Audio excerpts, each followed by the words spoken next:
What's up, everybody? I am back from vacation and I am ready to talk some football.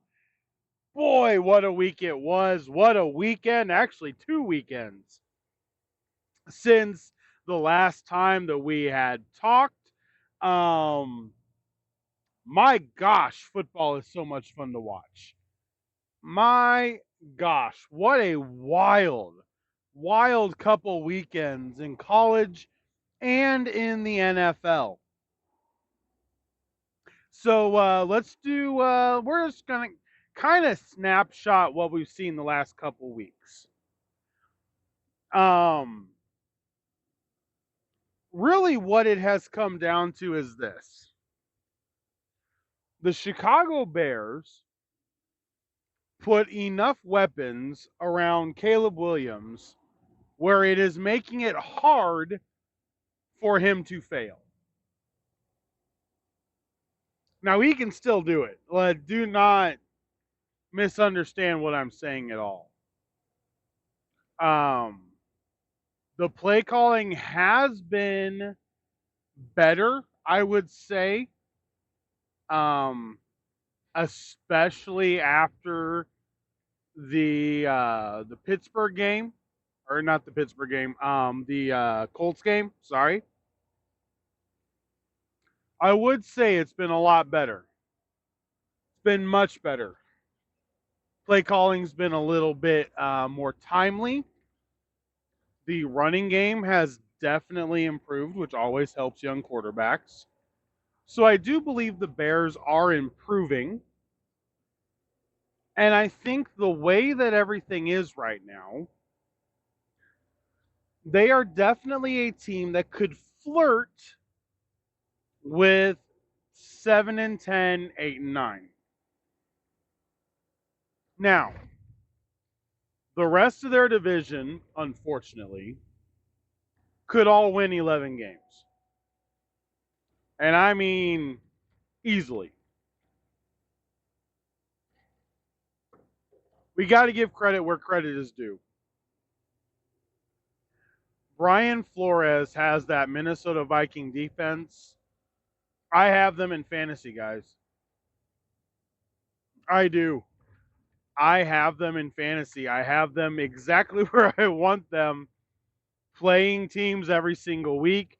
I played them against the Packers. I played them when they were facing the Jets. I felt that that was actually a very safe play. And I feel like this defense now officially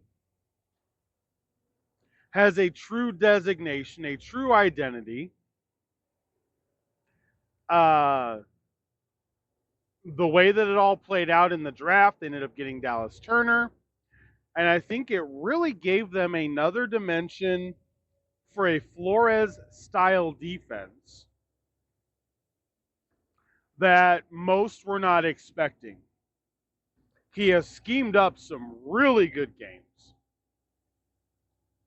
And currently, I would say this week, this upcoming week, don't want to look ahead too early, but gosh darn, I'm looking ahead to this game.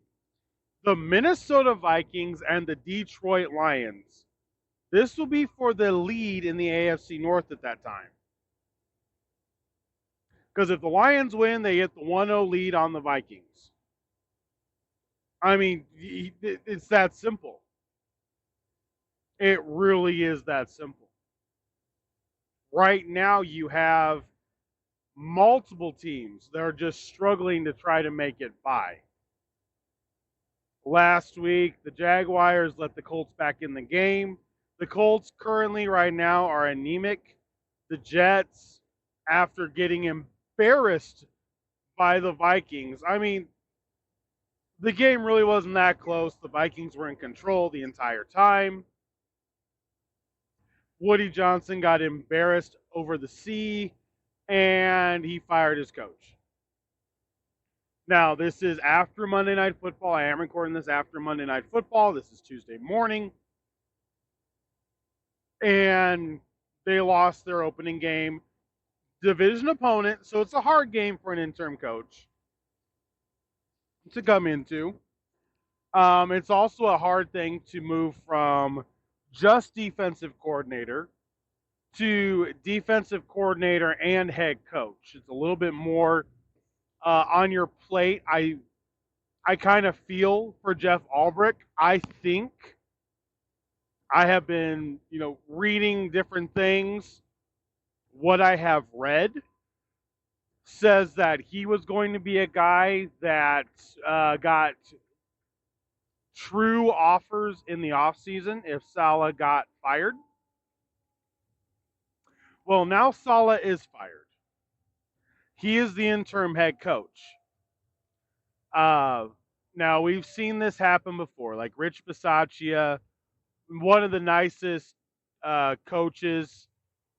He is back to being a defensive coordinator, or special teams coordinator. Just some of the nicest, smartest guys. That's just what they are.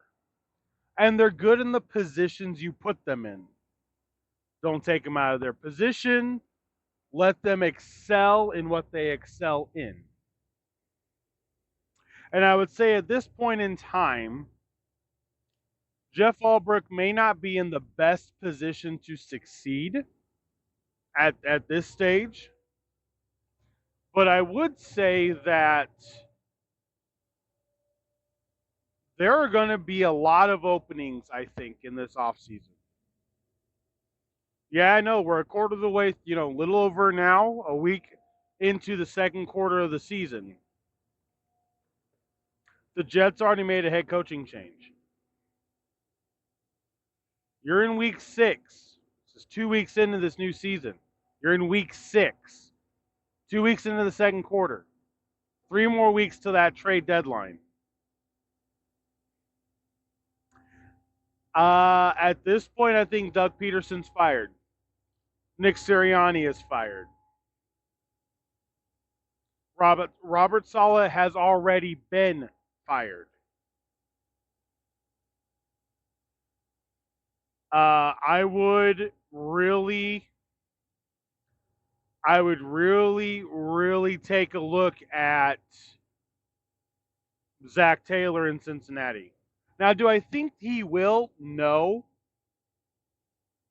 But the Bengals beat the Giants on Sunday Night Football in New York 17-7. Let that sink in for a second. 17-7. The Giants know what they're missing. The Giants know they are missing legitimate quarterback play. They know this.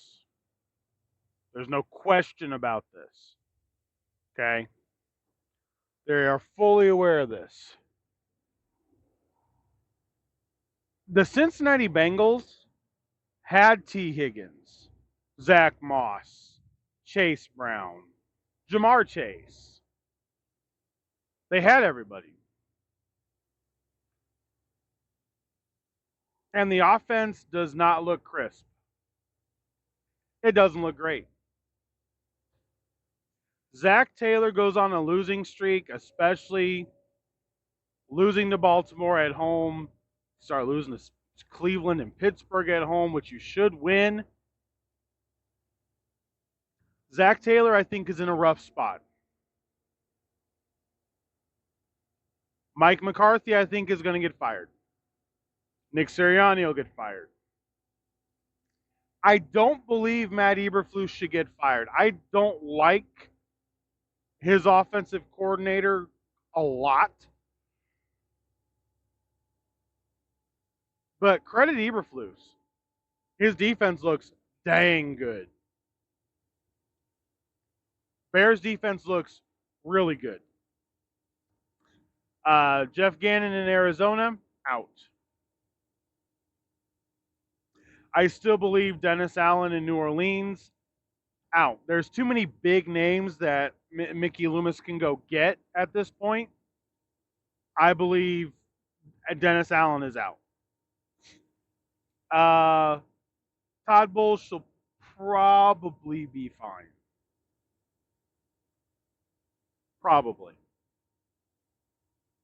Another one, depending on what the next 6-game stretch holds for them, Shane Steichen's on the ropes.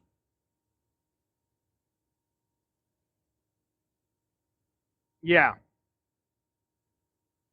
AR's been benched. They did this week. They benched AR because they needed to beat the Titans and they didn't feel that he could do it.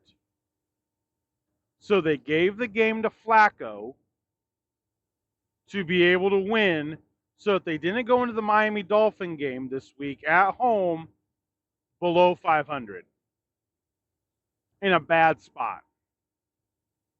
2-4. They couldn't afford that. They couldn't do that. So all in all, and we have to count Robert Saleh still in this number. Yes, he's already been fired, but we have to count him. You're looking at 1, 2, 3. 3 coaches, potentially 4 in the AFC. But the NFC, you got 1, 2, 3, 4. Maybe. I don't think Todd Bowles does. But if Tampa Bay collapses, they've been a very up and down team. I could see them saying, let's try something with an up and coming offensive coach. It would make sense. It really would. I would say either 5 is Todd Bowles or Brian Daboll. I don't believe Brian Daboll should be fired, not in the slightest. He's had Daniel Jones as his quarterback. He made the playoffs with Daniel Jones as his quarterback. The defense has improved immensely. That defense is good. The defense is very good. And he keeps pulling out wins that they don't expect him to be able to do. That's the coach I want. Right now, no lie. For the Colts, I want Brian Daboll as my head coach, and I want Robert Saleh as my defensive coordinator. Move to a 34 defense and bring Brian Daboll in to work. I don't think we can get rid of AR. I don't think there's another move to be had. He's better than Daniel Jones. His potential is still much, much higher. So, with that being said, I believe this is where we're at. There's between 8 and 10 coaching jobs that you could see legitimately being open. I'm going to say at least 6. And there's always a surprise. There's always a surprise. But I'm going to say 6. I just don't know who the surprise is going to be this year. So, another thing that's happened over the last 2 weeks is the head coaching differential has really shown up. You saw you saw how bad some coaches were and how good other coaches were. For example, the Lions came off of a bye week on the road in Dallas. And Dan Campbell basically made a mockery of the Dallas Cowboys, running a perfect tight end pass to Taylor Decker in the back of the end zone, putting Dan Skipper out at just straight up wide receiver. Just straight up wide receiver. An offensive tackle at wide receiver. running a hook and ladder with an offensive tackle. And the flea flicker, which ended up being a 52-yard touchdown pass.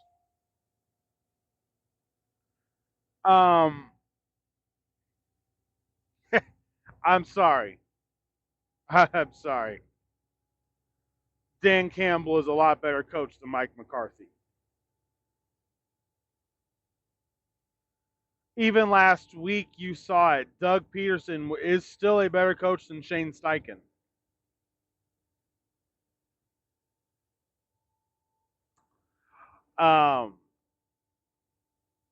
You saw DeMeco Ryans is a better coach than Sean McDermott. Yes. DeMeco Ryans is a better coach than Sean McDermott.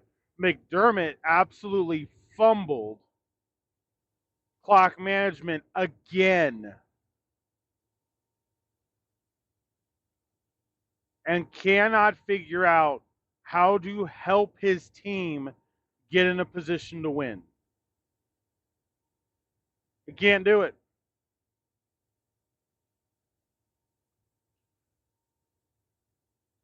When it came down to it, the better coaches are winning 70% of the time.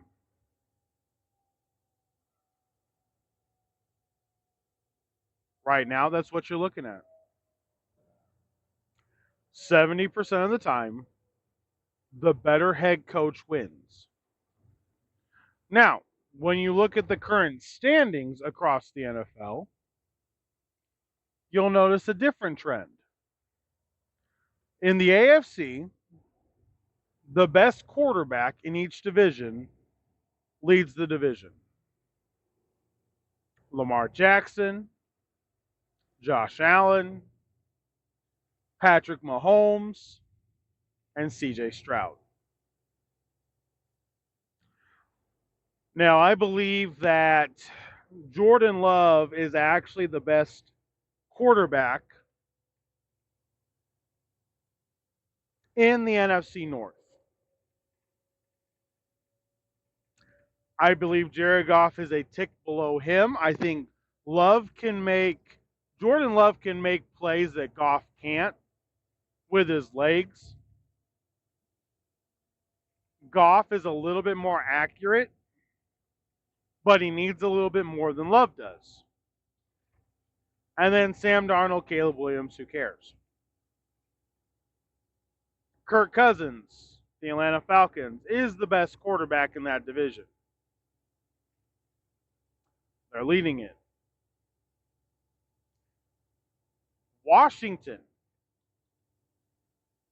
with Jayden Daniels, is the best quarterback in that division right now. Philadelphia barely pulled out a win over Cleveland, and they had all their weapons, and they still sucked. And Sirianni's yelling at the fans. Yo, Sirianni, they got expectations. They got expectations. They're in Philly, boy. 20-16 over a 1-5 team ain't gonna cut it. They want to win. And right now, Jayden Daniels is leading that division, and it's because he's better than Jalen Hurts.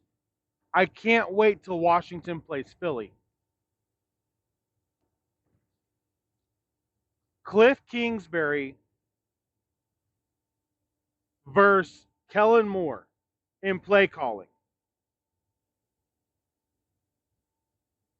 You're going to see the difference. You're going to see the better coaching staff. You're going to see the more prepared team. And I think that's what we're coming down to in the middle of the season. The teams that are mentally prepared for the rest of this season, however it may play out, Looking at the Rams, they have had injury after injury after injury, but they have played close game after close game after close game after close game.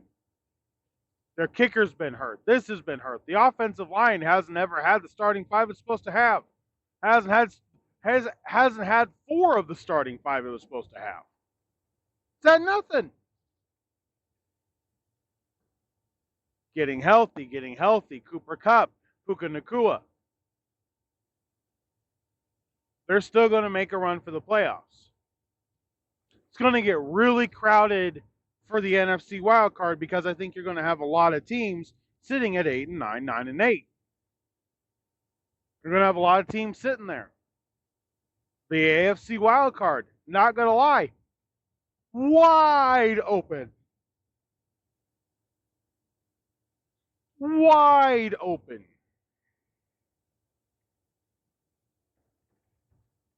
And you may be asking, how? Simple. Because after Stroud, Jackson, Mahomes, and Allen, there's only one other team, and that's Justin Herbert and the Chargers, that looks like a lock for the playoffs.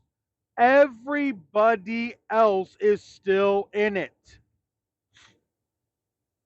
The Colts could be in it.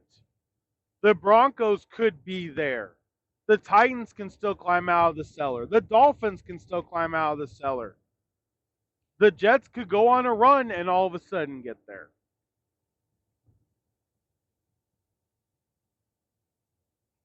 The AFC is going to be wide open for the final two spots. When in the NFC, I think there's going to be a log jam.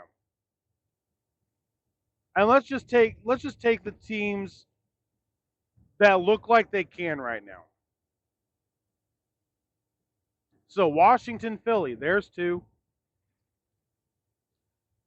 Minnesota, Green Bay, Detroit.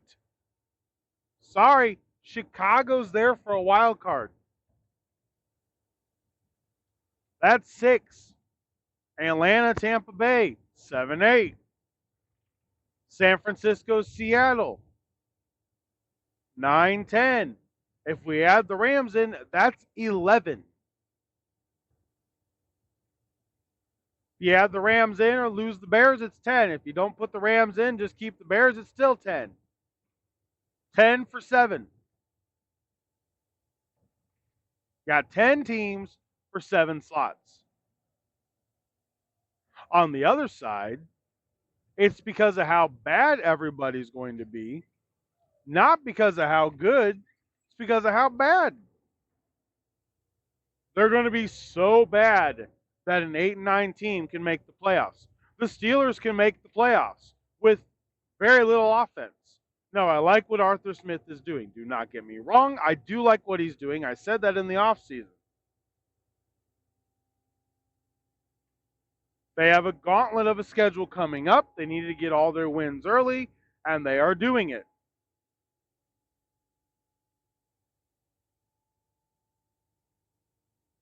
So there's the coaching stuff. One of the things we've noticed in the last couple weeks, last 2 weeks, is the coaching difference in staffs between the teams. You've noticed the coaching difference. What else did we notice? Time to get your quarterback in there. Drake May this week looked pretty dang good. Derek Carr was out. Spencer Rattler played. Didn't look half bad.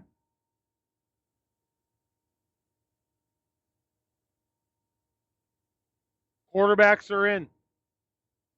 Daniels is playing. May's playing. Nix is playing. Rattler's playing. Now, granted, Rattler will be out once Derek Carr comes back.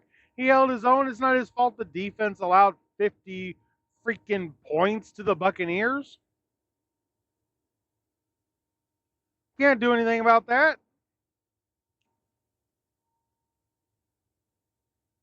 The quarterback changes are there. Now, Tua Tagovailoa is supposed to be coming back. Anthony Richardson is going to come back for the Colts, and then he'll be injured again, and he'll be gone. We'll see what happens. Aiden O'Connell is now starting for Gardner Minshew. Andy Dalton is still starting for Carolina over Bryce Young. Supposedly, that could change after the deadline. I don't know. His weapons, they got a running game. He should be able to um, duplicate what Andy Dalton is doing. I don't know why he can't, but he should be able to.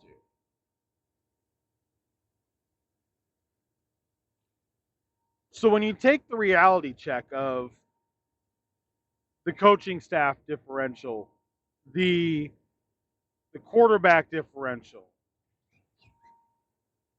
when you take a look at the teams right now, the quarterbacks that are now starting that weren't starting, this season is just getting started, guys.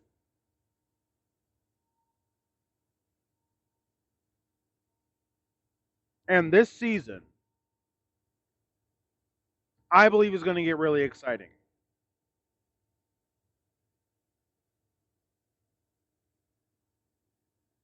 Sorry, I needed a drink. Throat was getting dry.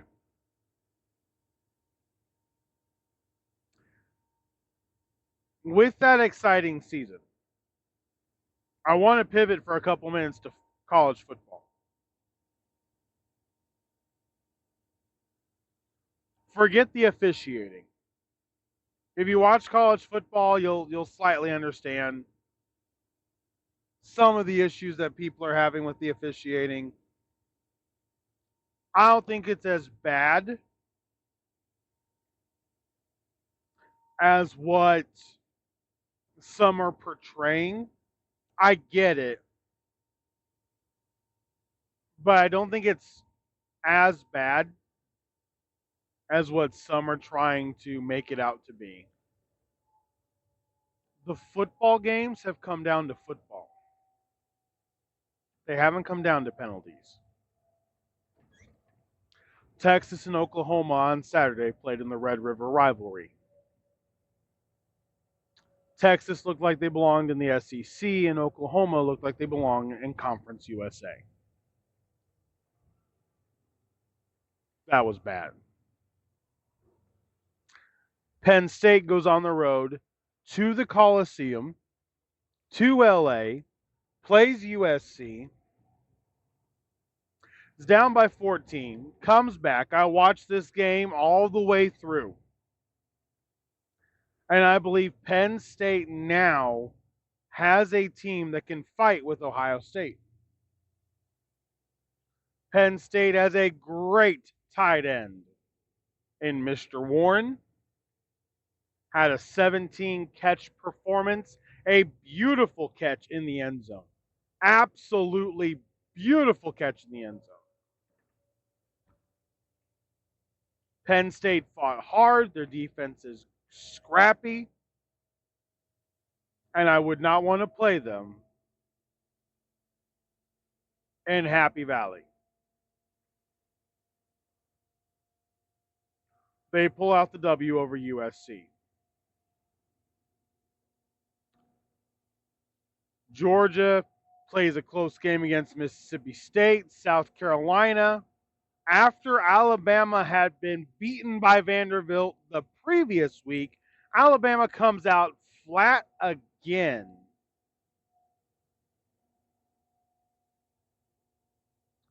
And South Carolina almost got them.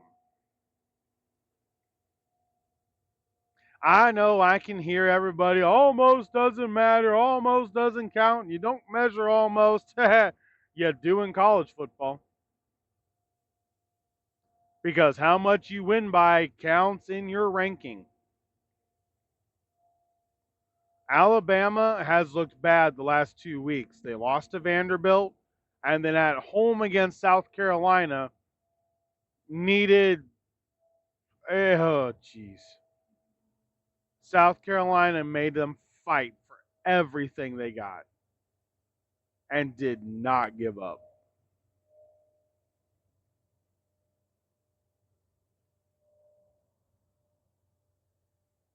The way that some of these games had played, the way that some of the stuff has played out this year, Texas and Georgia is this coming weekend. Fox is actually in IU for the Nebraska and IU game Hoosiers going to try and continue the undefeated streak. Navy is ranked. Army is ranked. Illinois and Michigan are both ranked. They got to match up in Illinois. This past Saturday, Oregon, Ohio State, a game that I called before saying it's whoever's home. This time it was in Oregon. Oregon gets a 2-point win.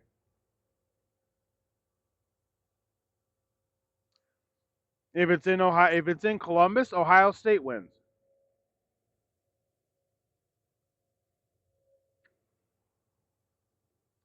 If it's at a neutral field, I think it goes to 12 overtimes.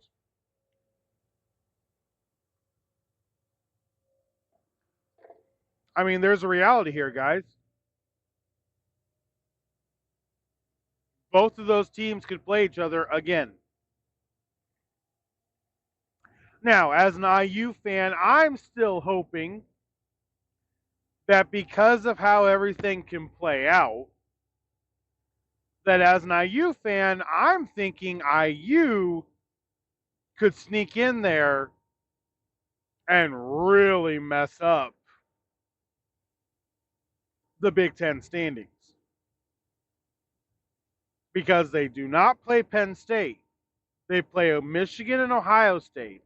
Michigan at home, Ohio State on the road. Here's the thing.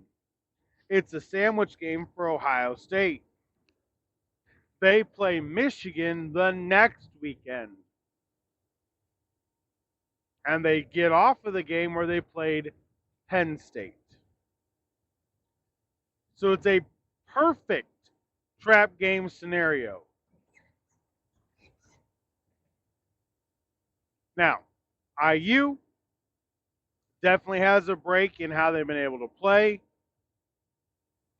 Iowa destroyed Washington. The Big Ten is the SEC and Big Ten have just run away with this. But I did say, if you guys remember, I told you what the most exciting conference to watch was going to be. I said it's not because one team's going to be super great. It's not because of anything like that. It's because every team is so evenly matched that every team can beat everybody. And my prediction was wrong, along with 90% of the country. Utah is not what Utah has been. Kansas fell flat. But the Big 12 is an exciting football conference. Conference play in that conference, the Big 12, you don't know what the crap's going to happen. You got upsets, you got big home field advantage, you got road dogs. Like, this conference, I said, is going to be the most exciting to watch, and I believe it is. Every game of this conference you want to watch. It's been that exciting.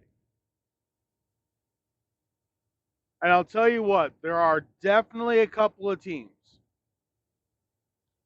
and there are definitely a few players that I could easily see transferring to the NFL and doing the exact same thing at the next level.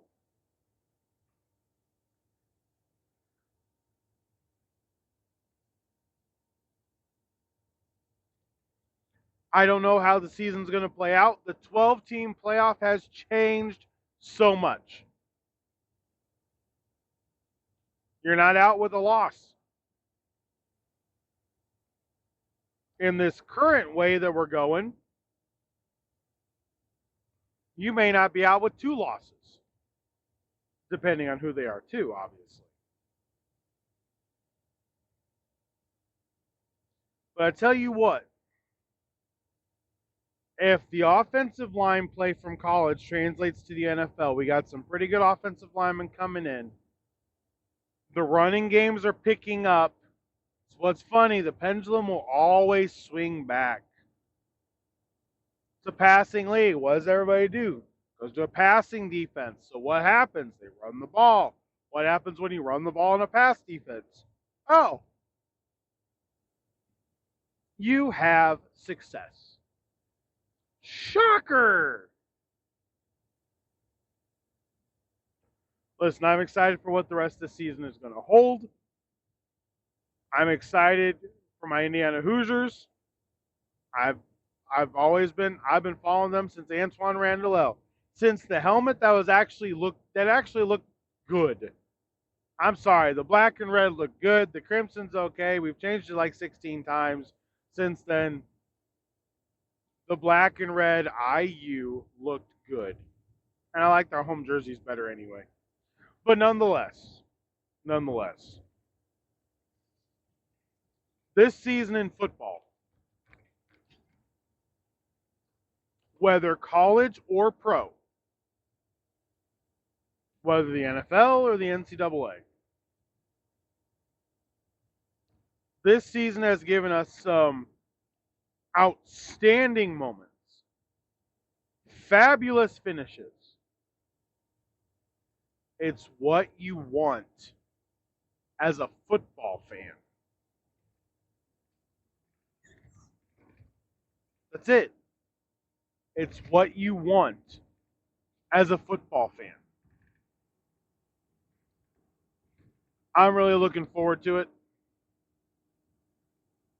We got a lot to talk about heading into week 7. Yes, week 7.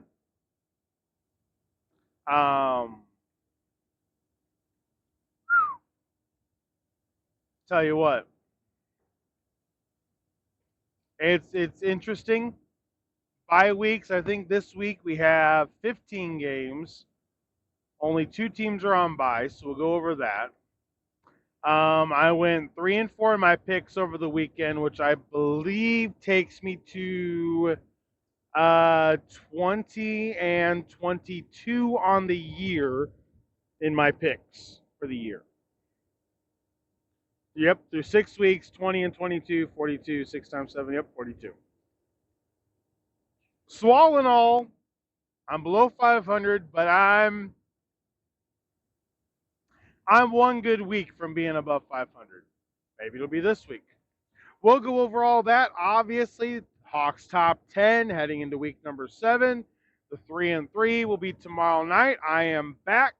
Vacation was fantastic, but football never stops. I appreciate every single one of you for stopping by. Thank you so much for hanging out. On YouTube, make sure to subscribe, ring the notification bell, and like the podcast. It really does help me out, and I deeply appreciate it. Have a fantastic rest of your Tuesday evening. I will talk to you guys tomorrow. And until next time, for Sports Talk with Hawk, I'm Hawk, and I'm out.